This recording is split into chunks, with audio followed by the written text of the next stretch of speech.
Hello नमस्कार दोस्तों, स्वागत है आप सभी का एक बार फिर से मेरे यूट्यूब चैनल पे।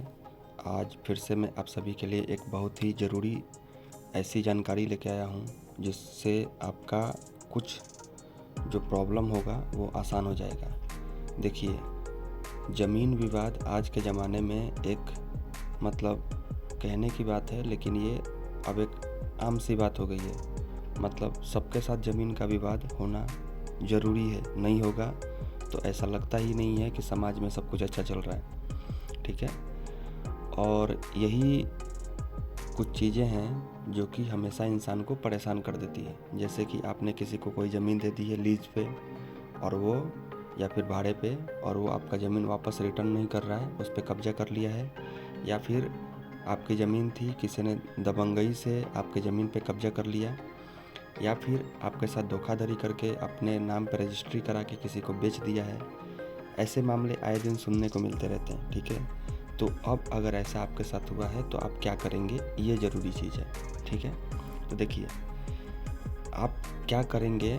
इससे पहले मैं आपसे एक गुजारिश करूँगा कि अगर आप चैनल पर नए हैं या फिर चैनल की पहले से जानकारी है लेकिन आपने चैनल को सब्सक्राइब नहीं किया है, तो कृपया चैनल को सब्सक्राइब कर लें, जिससे आने वाले समय में अगर कोई वीडियो होगा तो आपके जानकारी के लिए, आपके फ़ायदे के लिए अगर पोस्ट करूं तो आपको तुरंत उसकी जानकारी मिल जाए।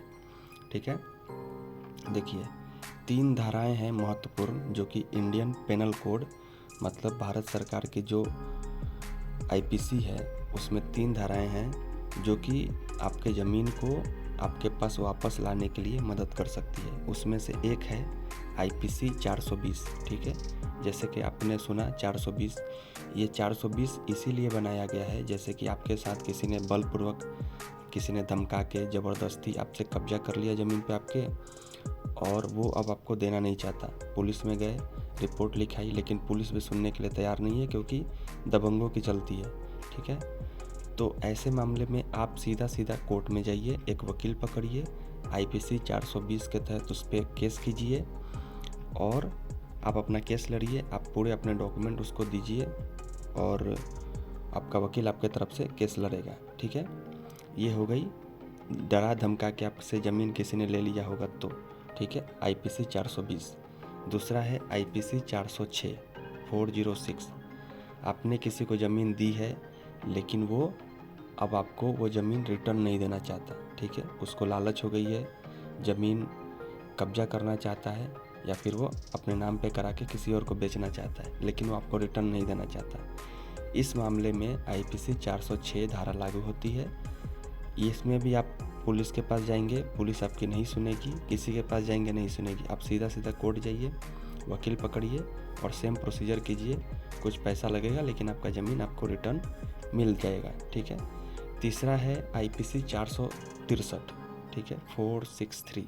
ठीक है, इसमें क्या होता है कि आपका ज़मीन आपके पास है लेकिन किसी ने आपके ज़मीन का नकली पेपर बना लिया और वो अब क्या करना चाहता है कि आपकी ज़मीन का दाखिल खारिज करा के किसी और को बेचने के चक्कर में है। ठीक है, तो ऐसे मामले में आपको क्या करना होगा कि आईपीसी 463 के हिसाब से आपको कोर्ट में केस करना पड़ेगा। देखिए यहाँ पे भी प्रॉब्लम ये है कि आप अगर दाखिल खारिज जहाँ पे होती है कर्मचारी के पास जाएंगे तो भी नहीं सुनेगा, क्योंकि वो भी इसमें मिला हुआ है, तभी तो ये हुआ है, क्योंकि उसको भी पता है कि आपके नाम पे ज़मीन है, लेकिन वो सिर्फ पैसे लेके वो ऐसा काम किया है। ठीक है, पुलिस में जाएंगे तो पुलिस भी आपकी नहीं सुनेगी, क्योंकि ये तो नियम ही हो चुका है। पुलिस इतनी गैर जिम्मेदार हो चुकी है कि मतलब उनका कुछ उपाय नहीं है। ठीक है, तो आप सीधा सीधा कोर्ट जाइए, आईपीसी 463 के अंडर कंप्लेन कीजिए, केस दर्ज कीजिए, आपका सुना जाएगा केस। ठीक है, और आपका जो भी प्रॉब्लम होगा वो सरकार सुनेगी और आपकी मदद करेगी। ठीक है, ये हो गए 3। आप एक बार फिर से समझ लीजिए, आईपीसी 420 है, आईपीसी 406 है, आईपीसी 463 है। ये आपके ज़मीन पे कब्जा हुआ होगा तो इसको छुड़ाने में आपकी मदद करेंगे। ठीक है, कोर्ट में केस करेंगे तो। ठीक है, और एक और बात समझिए, हाल फिलहाल में सुप्रीम कोर्ट ने एक ऑर्डर दिया है कि अगर किसी की ज़मीन पे किसी ने कब्जा कर लिया है और वो 12 साल से ज़्यादा हो चुका है तो वो इसके खिलाफ, आपके खिलाफ वो केस कर सकता है और वो ज़मीन उसके नाम पे हो जाएगी। ठीक है, तो अगर ऐसा कोई मामला आपके नज़र में है या आपकी ज़मीन किसी को आपने भाड़े पे या लीज पे दी है, 12 साल होने वाले हैं, तो कृपया उससे एग्रीमेंट साइन करवाएं या फिर उसको हटा दें, किसी और को दे दें। आपके बेहतरी के लिए सही है।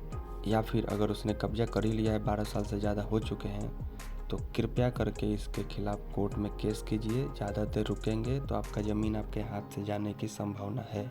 ठीक है, तो ये सब तीनों धाराएं हैं, इसका यूज कीजिए और अपना ज़मीन अपने नाम पे कराइए।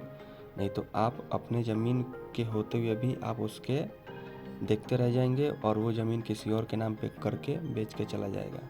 ठीक है, तो अभी भी आपके पास समय है, सुधरिए और अपना ज़मीन अपने नाम पे कराइए। उम्मीद करता हूँ कि ये वीडियो आपको पसंद आई होगी। अगर पसंद आई है तो लोगों को शेयर कीजिए, जिससे लोगों को इसकी जानकारी हो और अपना ज़मीन अपने नाम पे कराएं। और कृपया चैनल को सब्सक्राइब कर लें। बहुत बहुत धन्यवाद।